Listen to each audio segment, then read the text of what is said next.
there's various head-to-heads that have been done with dry and raw dog food. Don't you find it interesting that anybody that asks you for evidence, where's the evidence for raw dog food? Where's your evidence? And I'd say, okay, well, I'll tell you what. The best evidence is a head-to-head study, isn't it? You know, we pitched the two of them against each other first and looked at a certain issue and seeing which one did better.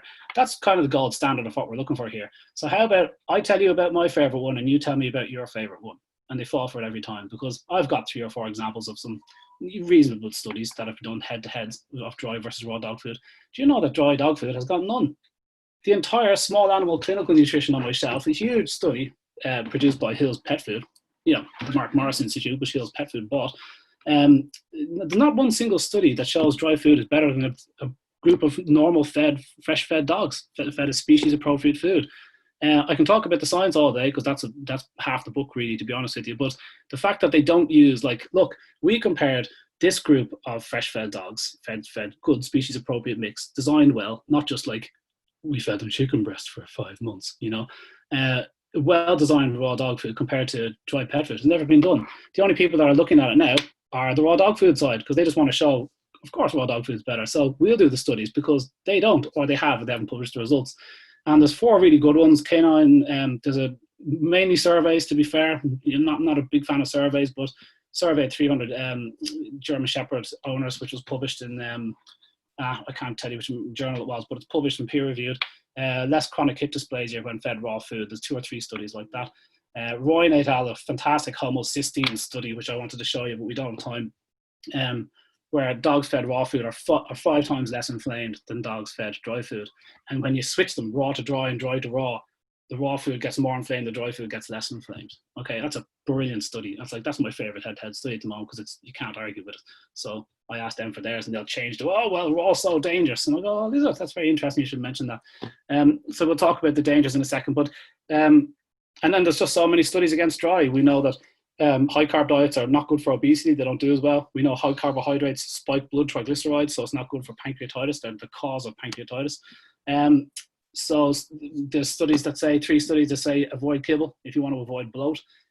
Raw fed dogs also bloat, but possibly not as much. And just, I could talk all day about why there's like, listen, from a safety point of view, dry dog food is in big trouble, because in the last 2 decades alone, tens of thousands of pets have been killed. Tens of thousands of pets that we've just forgotten about. The melamine scandal, Hills recently, 22 million cans of pet food came out of the best pet food company in the world without a single check. That's the best you can do.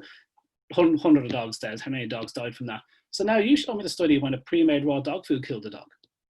Can I see? Has anybody got anything? You know, I think 6 cats were killed with TB last year by a raw dog food company that didn't check its venison well enough. And TB is there's a pool of venison in that. 6 cats.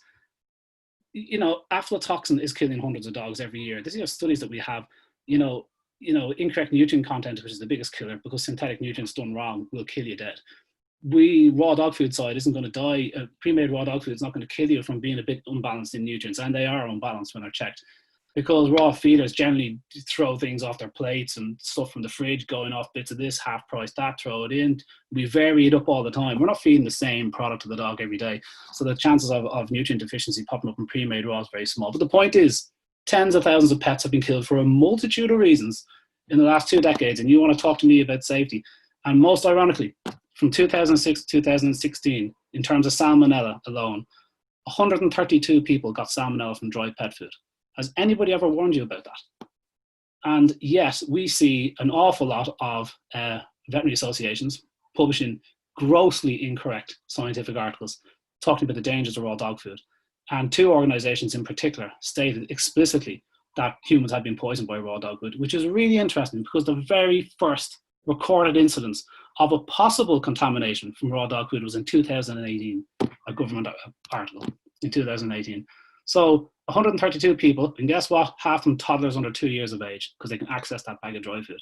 Look at the amount of recalls for dry pet food and salmonella and canned pet food. They suffer terribly because of the quality ingredients that they use. Raw dog food companies also suffer terribly because they don't use any of the chemicals, any of the preservation techniques. It's not ultra processed.